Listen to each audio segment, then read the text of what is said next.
Israel के target पर Iran के supreme leader Khamenei.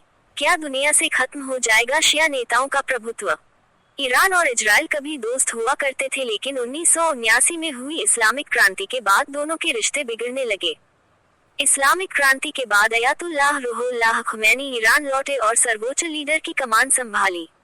Khomeini Israel और अमेरिका को शैतान कहते थे। खुमैनी की मौत के बाद खामेनेई ने ईरान के सुप्रीम लीडर का पद संभाला।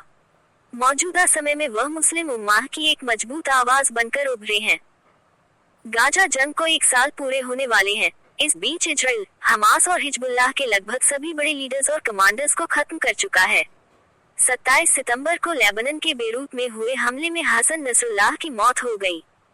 नसरुल्लाह शिया विद्रोही संगठन हिजबुल्लाह का सबसे बड़ा चेहरा और ईरान के सुप्रीम लीडर खामेनेई के चहेते थे। बीते 15 दिनों में ही इजराइल ने हिजबुल्लाह की टॉप लीडरशिप को खत्म कर दिया है। बावजूद इसके मिडिल ईस्ट में संघर्ष खत्म होता या कम होता नजर नहीं आ रहा है। इस बीच इजराइल के प्रधानमंत्री बेंजामिन नेतन्याहू इजराइल पर हुए हमलों के लिए बार बार ईरान को कसूरवार ठहराते दिख रहे हैं। नेतन्याहू के बयान और तेवर बताते हैं कि इजराइल का अगला टारगेट ईरान हो सकता है।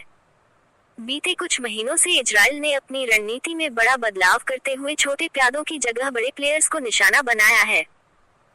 माना जा रहा है कि अगर इजराइल इसी रणनीति के तहत ईरान के खिलाफ कार्रवाई करता है तो उसका अगला टारगेट ईरान के supreme leader Ayatollah Ali Khamenei हो सकते हैं।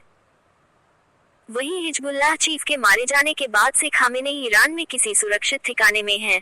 अगर उनके खिलाफ इजराइल किसी भी प्लानिंग को अंजाम देता है तो क्या दुनिया भर में शिया नेतृत्व का प्रभाव कम हो जाएगा?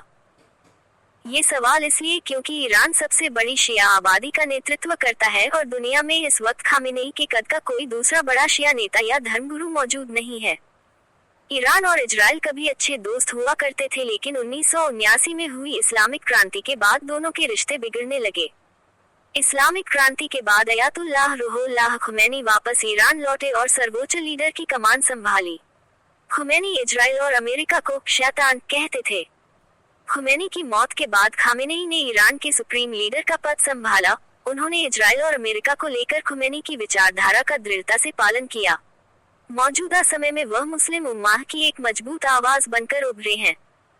ईरान के पूर्व राष्ट्रपति इब्राहिम रईसी को उनका उत्तराधिकारी माना जा रहा था, लेकिन मई में हुए एक हादसे में उनकी मौत हो चुकी है। रईसी की मौत के बाद सत्ता में आए मसूद पेजेशकियान उदारवादी विचारधारा के हैं। 2 महीने के कार्यकाल में ही वह इजराइल के खिलाफ बैकफुट पर ही नजर आते हैं। यही वजह है कि तेहरान में हमास लीडर इस्माइल हानिया की हत्या के बावजूद वह जवाबी कार्रवाई करने से बचते रहे। इब्राहिम रईसी के बाद माना जा रहा है कि अयातुल्लाह अली खामेनेई के बेटे मोजतबा खामेनेई को उनका उत्तराधिकारी बनाया जा सकता है। मोजतबा को उनके पिता की परछाई बताया जाता है। उनका जन्म धार्मिक शहर अमशाद में हुआ था और वह अपने पिता की ही तरह एक मौलवी हैं।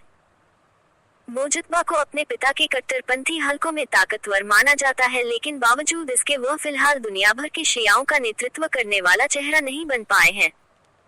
अमेरिका और इजराइल भी अच्छी तरह जानते हैं कि मौजूदा समय में ईरान और खामेनेई ही एकमात्र ऐसे नाम हैं जो उसके लिए बड़ी मुसीबत पैदा कर सकते हैं। यही वजह है कि इजरायली प्रधानमंत्री बीते कुछ दिनों से बार बार ईरान का नाम लेकर संकेत दे रहे हैं कि उनका अगला टारगेट कौन होगा। लेकिन क्या खामेनेई जैसी शख्सियत को टारगेट कर पाना इजराइल के लिए आसान होगा? क्या गाजा और लेबनान की तरह ईरान पर अटैक करना मुमकिन होगा? मिडिल ईस्ट में जारी संघर्ष के बीच ईरान और इजराइल की दुश्मनी क्या मोड़ लेगी, ये तो आने वाला समय ही बताएगा।